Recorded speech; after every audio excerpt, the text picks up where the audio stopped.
This is nothing happening.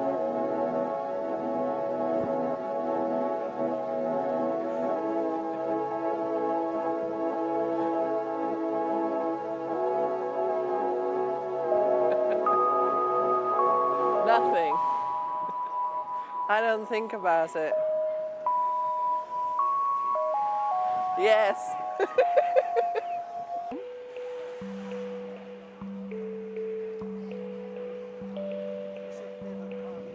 Favorite color? Pink.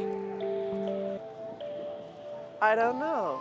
It's seen as very feminine, but actually in Victorian times, boys wore pink when they were born.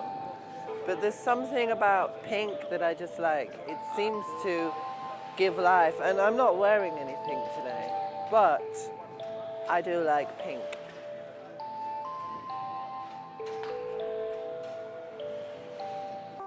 Well, there's no one here that thinks what's going on right now. There is nothing happening. It seems as though there are people passing by and things happening, and that there is daylight, and that there are many different colors, sounds, senses, but nothing's happening. So there's no one here that thinks about what is this, because it doesn't feel like there is a sense of separation where there is someone and then there is something else happening. There is just what's happening, and no one knows that.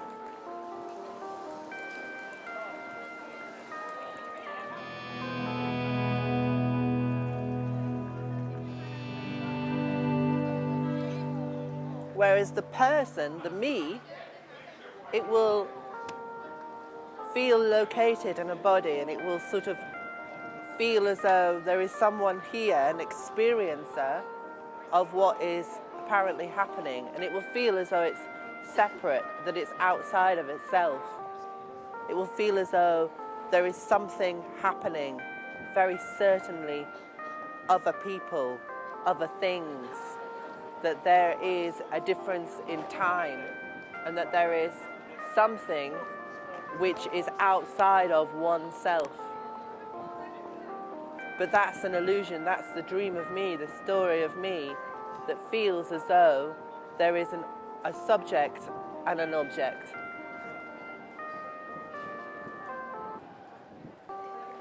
The reason this feels uncomfortable for the person is because there is a sense of separation, that there's a sense of location within the body where everything else feels is outside of the body, outside of the person, outside of that sense of self. And so there is a feeling of longing, a feeling of needing, a feeling of yearning for something more than what seems to appear. But what's appearing is exactly what is being looked for. This, exactly this, is exactly what's being looked for. But the self cannot see that, because the self will always exist, apparently exist, in this object-subject reality. So it's a constant, like a hamster wheel, turning round and round, where it never feels as though it's ever connected to simply this, which is nothing appearing as things. The person will feel threatened by this message because it completely and utterly dismantles the illusion in which the me lives in. The me primarily exists as a seeker, so it's always looking for and searching for something. And that seeking, that searching, is somehow always temporarily satisfying for a very short period. And so this message may actually... It's all right, you're fine. So this message... I just touched something. Let me start again. What was I saying? So there's something temporarily satisfying about the person being on a journey and constantly looking for something and seemingly finding temporary satisfying things. And so This message points to that there is no person, that the seeking energy is another appearance in this, and therefore there is nothing on offer.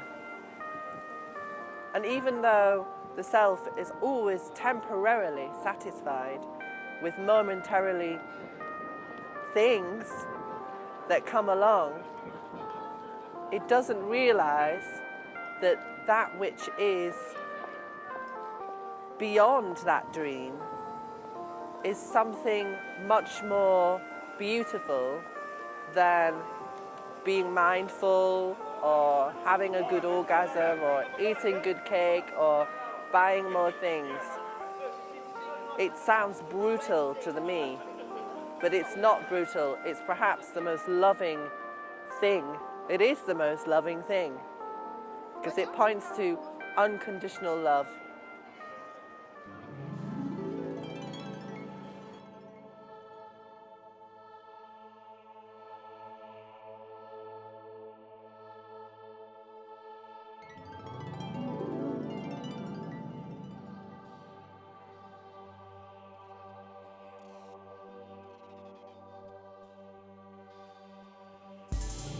So non-duality isn't an alternative.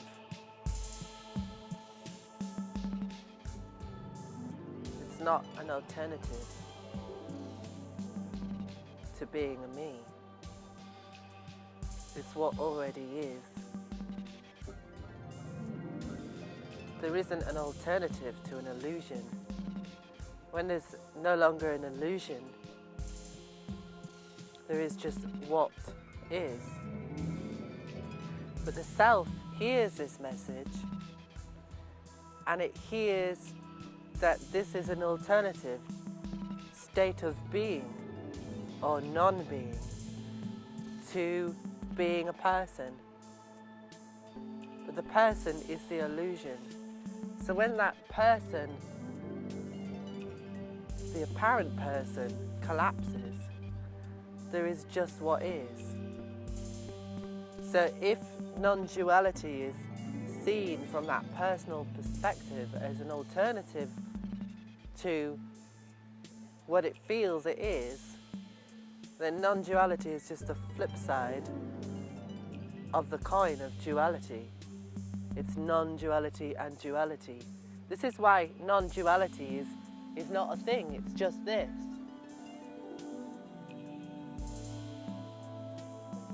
Yet the person has all these ideas about who those people are, what that tree is, what this hand is.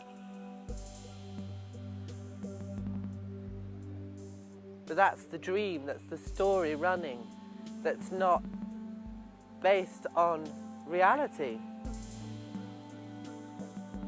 Natural reality is simply life just happening for no one. It's empty and full all at once. It's the silent singing, silent song. It's a danceless dance.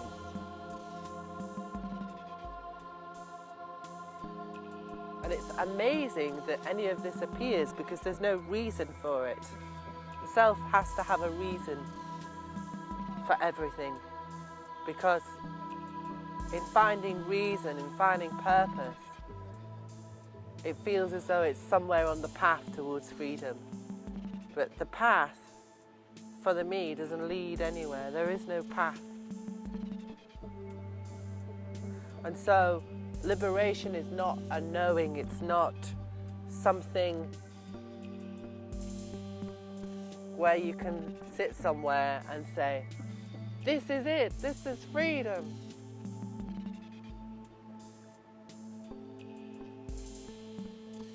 That would be another perception, another experience for the self, for the me.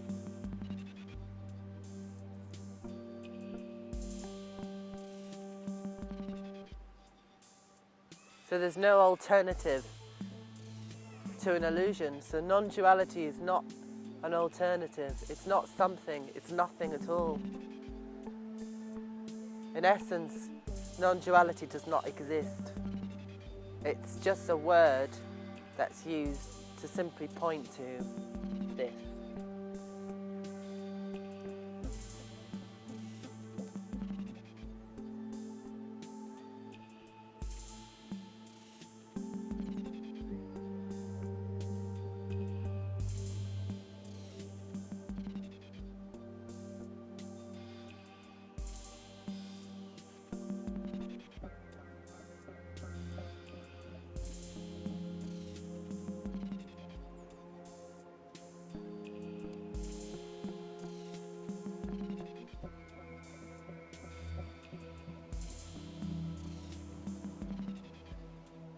Person feels it has a life,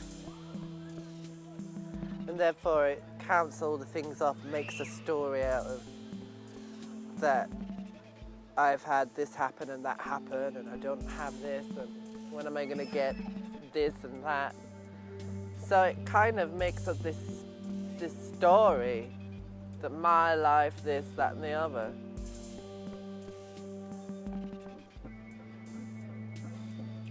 And sometimes here, sort of, it can arise, oh, there isn't enough money, or I wish the neighbour would turn down their music at night, or anything like that kind of thing. But there is no longer that kind of story running of my life has gone wrong. So suffering arises. Life is also suffering. Life is also cancer and bad colds and bad news and death and poverty and pain, all those kinds of things. But it's also all the beautiful things. It's beautiful things, it's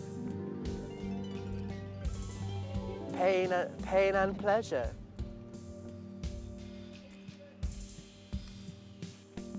But there's no reason why there is pain or suffering. There's no reason for it.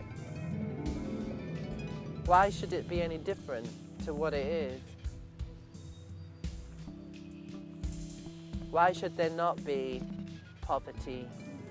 Why should there not be physical pain or bad colds or cancer or the loss of apparent loved ones? Why should there not be that?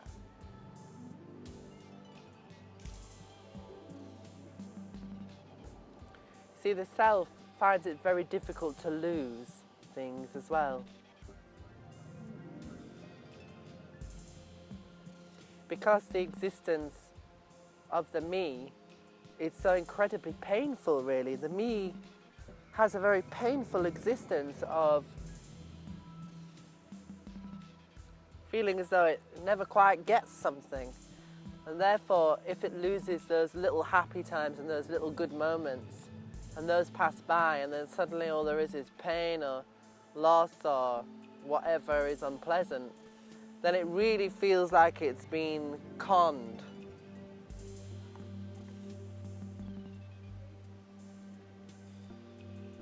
Because the little that it has seemingly been taken away from it. But the natural reality is that everything is always this. It's always this. It's in an apparent state of flux. Now we have these beautiful leaves, and they were all green, and now they're all turning into dry brown leaves, and soon there'll be no leaves on the tree. It's just what's happening. It's an appearance. Nothing is held onto, nothing is remembered.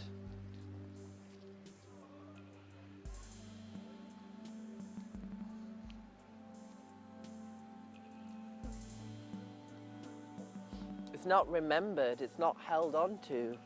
There's no story about this leaf. Sure, you can look at it and think, it was green once and it was up there in summer, but it's all an idea. There is just this leaf. And I'm not pointing to that you should be mindful of that or forget about things or try to let go. It's just what is.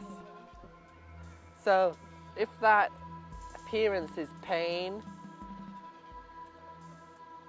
or not having enough, that's also just what is. But that sounds a bit like therapy, and I don't know why it does, but it isn't. It's just a pointing to that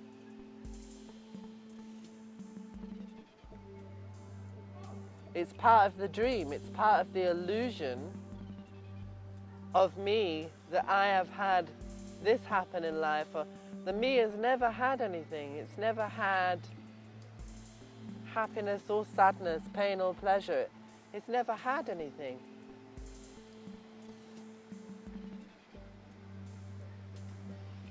Because it's not there. So there's nobody here or anywhere that knows that this is a park. There may be the illusion or the appearance that somebody knows what this is, but nobody knows what it is, because there's no one there to know what it is, and there isn't really anything at all.